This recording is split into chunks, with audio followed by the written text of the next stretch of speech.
प्यारे बच्चों, स्वागत है आप सभी का आशीष सर की ऑनलाइन क्लास में। स्कूल बंद है, पढ़ाई चल रही है ऑनलाइन। ऐसे में सारी पढ़ाई ऑनलाइन के भरोसे है, कोई भी क्लास आपकी मिस ना हो, बस यही सोच करके मैं ये वीडियो आपके घर तक पहुंचा रहा हूं। घर पर रहिए, सुरक्षित रहिए और घर पर ही अपनी पढ़ाई को कंटिन्यू करते रहिए। बंक नहीं करनी है, हर क्लास अटेंड करनी है। पूरी वीडियो जरूर देखिए, क्योंकि बंक करने वाले बच्चों से आशीष सर बहुत नफरत करते हैं। वीडियो को लाइक कर दीजिए, क्योंकि जब आप वीडियो को लाइक करते हैं तो मुझे पढ़ाने में और मजा आता है। किसी कारण से अगर आपकी कोई पुरानी क्लास मिस हो गई हो तो आप डिस्क्रिप्शन में लिंक दिया हुआ, वहां पर जाकर के सीधा अपने उस क्लास की वीडियो को देख सकते हैं। तो चलिए आज की क्लास में प्रवेश करते हैं। तो प्यारे बच्चों, ये वर्कशीट आपके लिए क्लास 6 की बचपन पार्ट, और इसका हम आज चौथा भाग पढ़ने वाले हैं। यानी कि 3 पार्ट आप पहले पढ़ चुके हैं। नहीं पढ़े आप तो हमारे चैनल पर जाकर वीडियो देख सकते हैं। लिंक जो है आपको डिस्क्रिप्शन बॉक्स में मिल जाएगा। आप वहाँ पर सारी वीडियोज हमारे प्लेलिस्ट की देख सकते हैं। पुरानी वाली आपने उन 3 भाग में देखा कि कैसे कृष्णा सोबती जो इस पार्ट की लेखिका है, वो अपने बचपन की बातों को आपको बताती है, आपके साथ शेयर करती है। उन्होंने बताया कि बचपन में मेरा पहनावा, कपड़े किस तरह से होते थे, मैं कैसे कपड़े पहनना पसंद करती थी, अपने खान पान के बारे में, क्या खाते थे, कैसे खाते थे, किन चीज़ों को खाने से हम डरते थे। साथ में अपनी आदतें बताई और शौक़ भी बताया कि मुझे क्या खाना पसंद था, मैं कैसे चुपके चुपके चॉकलेट और टॉफ़ी खाया करती थी। तो ये सारी बातें उन्होंने आपको बताई है। आप अपने घर में मम्मी पापा, दादा दादी या नाना नानी होंगे, उनसे ज़रूर उनके बचपन की जो यादें हैं, बातें, उनके साथ बैठिए और पूछिए कि सर ने कहा है कि आप अपनी बचपन की बातों को हमें बताइए। अच्छा लगेगा आपको, उन्हें भी अच्छा लगेगा कि आप उनके पास बैठोगे। तो आगे देखते हैं। जो लेखिका है वो कहती है कि हमारे पास में एक स्कैंडल पॉइंट, यानी कि कोई जगह है, जैसे आपके घर के भी आसपास कोई फेमस जगह होगी, तो कौन सी जगह आपके घर के आसपास फेमस, हमें कमेंट बॉक्स में ज़रूर बताएं। साथ में जगह का नाम भी बताएं कि वो कौन सी जगह पर है। तो ऐसी स्कैंडल पॉइंट हुआ करता था, और वहाँ पर क्या होती थी, एक दुकान हुआ करती थी, उसके आगे एक शोरूम होता था, और शोरूम के आगे क्या, शिमला कालका ट्रेन का एक मॉडल। अब मॉडल क्या होता है, एक डमी टाइप की, आपने देखा होगा कपड़ों की दुकानों में बहुत ज़्यादा होता है। वो बाहर एक आदमी सा, एक औरत सा खड़ी कर देते हैं, और वहाँ पर उससे कपड़े पहना करके suit sari shirt T shirt उन्हें पहना देते हैं। तो ये इसी तरह से वहाँ पर किस चीज़ का था, शिमला कालका ट्रेन का मॉडल था। आपने भी ज़रूर कहीं ऐसे मॉडल देखे होंगे। इसकी पटरियां भी थी और छोटे छोटे डिब्बे वाली ट्रेन थी। ये इस तरह से वहाँ पर बनाया हुआ था। एक और लाल टीन वाला छत जैसे कि स्टेशन होता है, और दूसरी तरफ सिग्नल देता हुआ है एक खंबा, जिसपे कि रेड लाइट, ग्रीन लाइट, रुकना, चलो होता है ना। और वहीं पर जो है सुरंगें बनी हुई थी। कई बार ट्रेन जो है सुरंग से होते हुए भी जाती है। पिछली सदी में तेज़ रफ्तार वाली गाड़ी वहीं थी, है ना। तो कभी कभी हवाई जहाज़ भी देखने को मिलते भी। हवाई जहाज़ और रेलवे स्टेशन, जी नहीं, ऊपर आसमान में देखो ना, कि दिल्ली में भी इनकी आवाज़ आती, बच्चे इन्हें देखने के लिए बाहर दौड़ते। अभी आपने गांव में देखा, अगर गांव में गए होंगे आप, तो वहाँ पर देखो जब जहाज़ ऊपर से आता है तो सभी बच्चे आ जाते हैं और देखते हैं, वो देखो जहाज़ दिख रहा है। और फिर क्या होता है कि एक भारी भरकम पक्षी यानी कि जहाज़ पंख फैलाकर देखो वह गायब, छोटा हो गया और छोटा हो जाता है। उसकी स्पीड इतनी तेज लगती। हाँ, गाड़ी के मॉडल वाली के साथ एक और ऐसी दुकान भी थी जो मैं कभी नहीं भूली। तो प्यारे बच्चों, यहाँ पर जो है कुछ इंग्लिश के भी वर्ड आ रखे हैं, आप देख रहे होंगे। जैसे कि यहाँ पर क्या है, ट्रेन है, ऐसे शोरूम है, ये स्कैंडल पॉइंट है, मॉडल है। तो इस तरह के जो आप शब्द हैं उन्हें आप नोट भी करते जाइए। इनको कहते हैं देशज, विदेशी शब्द, ठीक है, जो कि अंग्रेजी भाषा के होते हैं। तो यहाँ पे देखो, वह दुकान थी किस चीज़ की, जो लेखिका को दुकान याद थी। लेखिका कहती है मैं उसे कभी नहीं भूलूंगी। क्यों? क्योंकि वहाँ पर मेरा पहला चश्मा बना था। लेखिका देखो यहाँ पर देख रहे हो ना, आज भी चश्मे पहनती है। तो बचपन में भी लेखिका चश्मे पहना करती थी। वहाँ आँखों के एक डॉक्टर थे, जो कि कौन थे, अंग्रेज थे। शुरू में चश्मा लगाना बड़ा अटपटा सा लगता है। बच्चे भी चिढ़ाते हैं, फ्रेंड्स चिढ़ाते हैं, घर वाले चिढ़ाते हैं। छोटे बड़े मेरे चेहरे की ओर देखते और क्या कहते, आंखों में कुछ तकलीफ है क्या? इस उम्र में ऐनक यानी कि चश्मा। फिर कहते दूध पिया करो, डॉक्टर साहब का कहा मैं दोहरा देती। तो डॉक्टर साहब भी कहते क्योंकि लेखिका की आंखें कुछ कमज़ोर थी, उन्हें दिखने में प्रॉब्लम होती थी, इसलिए उन्हें चश्मा लगाया हुआ था। और डॉक्टर साहब भी कहते क्योंकि जब ज़्यादा आंखें ख़राब होती है तो डॉक्टर साहब भी कहते क्या कि अगर चश्मे को ठीक से पहनोगी तो कुछ ही महीने साल में चश्मा तुम्हारा उतर जाएगा।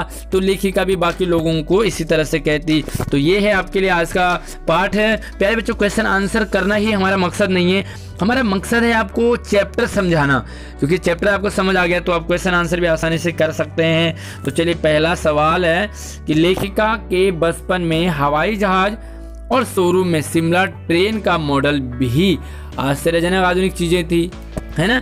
तो वहाँ पर देखो हवाई जहाज और ट्रेन का जो मॉडल है वो एक हैरान कर देने वाली चीज़।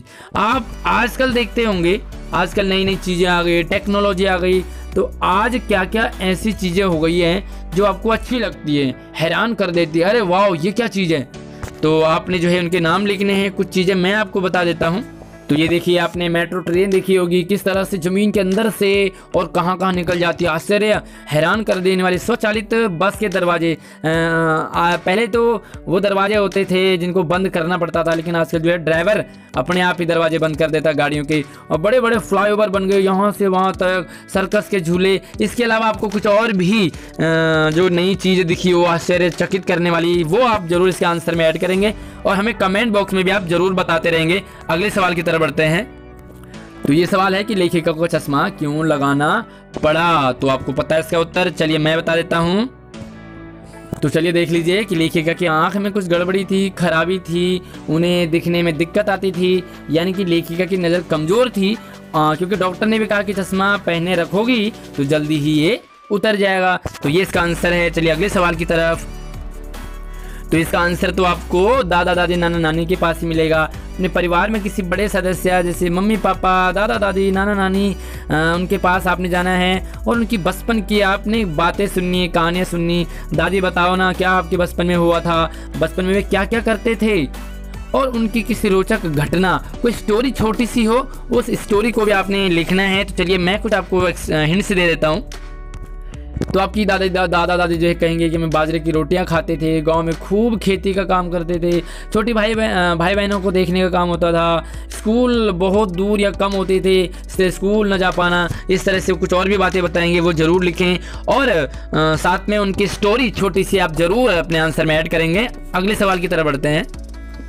तो पहले बच्चे पाठ में आए अंग्रेजी भाषा के शब्द। मैंने कहा था आपको कि उन्हें विदेशी शब्द कहते हैं, विदेशज, उनको आपने ढूंढना है और एक एक सेंटेंस बनाना है। तो चलिए थोड़ी देर आप यहाँ पर इस पूरे पाठ को, जो आज का पैसेज है, उसे मैं आपको दिखा देता हूँ। आप यहाँ पर देख लीजिए कौन कौन से वो शब्द हैं जो आपको अंग्रेजी के नज़र आ रहे हैं। तो मैंने बताया आपको स्कैंडल पॉइंट है, साथ में देखते रहो, आप भी देखते रहो, ढूंढते रहो। शोरूम है, ट्रेन है, मॉडल है, और आगे देखते रहो। ये देखो फिर से ट्रेन आ गया, और स्टेशन भी यहाँ पर है, टीन भी, ये क्या है आपका इंग्लिश है, इसी तरह से सिग्नल है। तो और भी आप यहाँ पर जो है शब्द ढूंढोगे। तो कुछ मैंने आपको ढूंढ के रखे हैं, आपके लिए सेंटेंस बनाए हैं। तो चलिए मैं दिखा देता हूँ आपको।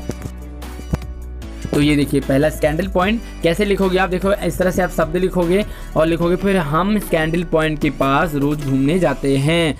और जो भी आपका शब्द है जिस पर आप सेंटेंस बना रहे हो उसे आप अंडरलाइन करके ज़रूर दिखाओगे, जैसे मैंने यहाँ पर हाईलाइट किया हुआ है। इसी तरह से देखो मॉडल है, तो दुकानों के बाद बहुत सारे मॉडल रखे होते हैं, आप कुछ चेंज भी कर सकते हो सेंटेंस को। शोरूम है तो मैं अपने कपड़े, सभी कपड़े शोरूम से खरीदती हूँ। गाड़ियाँ, सिग्नल, तो गाड़ियाँ हरे सिग्नल का इंतजार करते हैं। देखो signal, showroom, model, scandal point, इनको हाईलाइट किया हुआ है। इसी तरह से देखो स्पीड है, तो दुर्घटनाएं तेज स्पीड के कारण ही होती हैं। और भी मैंने शब्द जैसे डॉक्टर है, स्टेशन है, ट्रेन है, इन पर आप सेंटेंस खुद बनाएंगे और अपने आंसर में ऐड करेंगे। अगले प्रश्न की तरफ बढ़ते हैं। तो प्यारे बच्चों, अगले प्रश्न की तरफ बढ़ने से पहले एक सूचना है आपके लिए। कोविड-19 कोरोना चल रहा है आजकल, तो आपने इस बात का ध्यान रखना है कि लगातार अपने हाथों को साबुन से धोना है, पानी से धोना है। और जब भी स्कूल बुलाया जाता है तो आप न जाकर के अपने मम्मी पापा, अपने बड़ों को भेजेंगे, और आपने कोरोना से जरूर बचना है, अपने परिवार वालों को भी समझाना है। तो चलिए अगले प्रश्न की तरफ बढ़ते हैं। यहाँ पर देखो क्रियाओं से भाववाचक संज्ञा बनती है। आपने संज्ञा पढ़ी होंगी, संज्ञा के कितने भेद होते हैं आपको जरूर पता होगा। पता है तो मैं कमेंट बॉक्स में बताएं। उनमें से एक पार्ट है भाववाचक। तो जैसे कि देखो मारना एक क्रिया है, उससे भाववाचक संज्ञा मार। इसी तरह से देखो पलटना से पलट, हड़पना से हड़प। तो जो हड़प है, पलट है, सीख है, मार है, काट, ये क्या है आपकी भाववाचक संज्ञा है। तो आपने इस जो पैसेज आपको दिया हुआ इसमें आपने छांटने हैं। तो चलिए एक दो तो मैंने आपके लिए छांटे हुए हैं, देख लीजिए आप। तो ये देखिए यहाँ पर जैसे भूलना वो शब्द आया है, तो इस तरह से आप लिखोगे, जो भी आपको पीछे शब्द दे रखे हैं वो भी लिखने हैं। और ये भी जैसे यहाँ पर लिखोगे क्रिया और यहाँ एक डालोगे भाववाचक संज्ञा, बीच में गैप दे दोगे, क्रिया के नीचे लिखोगे भूलना, तो यहाँ पर लिखोगे भूल भाववाचक संज्ञा। दौड़ना, तो यहाँ लिखोगे दौड़। उड़ना, यहाँ लिखोगे उड़। इसी तरह से जो शब्द आपको पीछे क्वेश्चन में दे रखे हैं वो भी आप इसके नीचे लिखोगे। कैसी लगी वीडियो को लाइक करके अपने दोस्तों को भी शेयर करें और चैनल को सब्सक्राइब जरूर करें।